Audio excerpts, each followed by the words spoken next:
हे पहा मंडळी, आज आपल्याला लॉटरी लागलेली आहे आणि खूप सारं मी सामान घेतलेलं आहे. तर मंडळी, टेम्पो आलेला आपल्या दारात, तर 100 रुपयाचे 7 किलो आपल्याला दिलेले आहेत हे.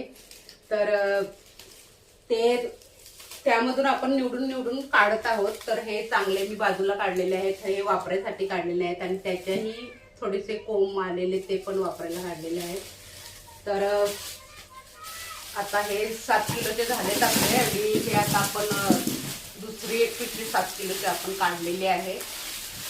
तर मंडळी, पूर्वी आमची शेती होती, तर त्यावेळेला शेतीमध्ये बाबा तांदूळ लावायचे. मग ते तांदूळ दिवाळीपर्यंत कापून झोडून व्हायचे. मग त्यानंतर बाबा त्याच आमच्या शेतामध्ये काशी लावायचे. काशी म्हणजे मळा लावायचे. तर त्यामध्ये कांदे लावायचे, लसूण लावायचे, बटाटी शक्यतो नाही तेवढे, पण दुसरी भाजी सगळी लावायचे.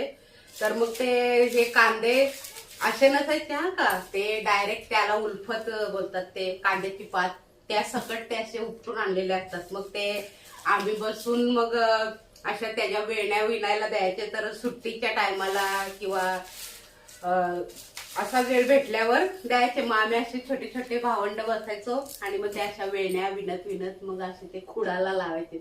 मग त्यानंतर म्हणजे याचे कौलाचे बांधले घर, तरी पण ते असायचे. म्हणजे बाबांनी कधी काशी शेवटपर्यंत सोडलीच नाही ते मला लावायला ना. आम्ही त्या मलामध्ये पाणी शिपायला जायचो. तिथे तळा आहे, तिथे तळ्याच्या बाजूला कधीतरी मी तिथे व्हिडिओ काढून दाखवेन तुम्हाला. तर अशा प्रकारे म्हणजे आमची पूर्वी कामं असायची मंडळी. तर खूप मज्जा असायची. परंतु आता त्या कुडांच्या चिंबींच्या घरांची हे झाली, कौला पत्रांची घरं.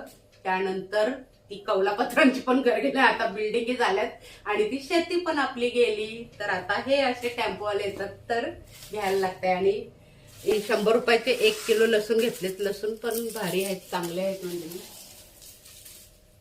तर मग असेच नवनवीन व्हिडिओ पाहत जा आणि या मदत करायला. Bye bye.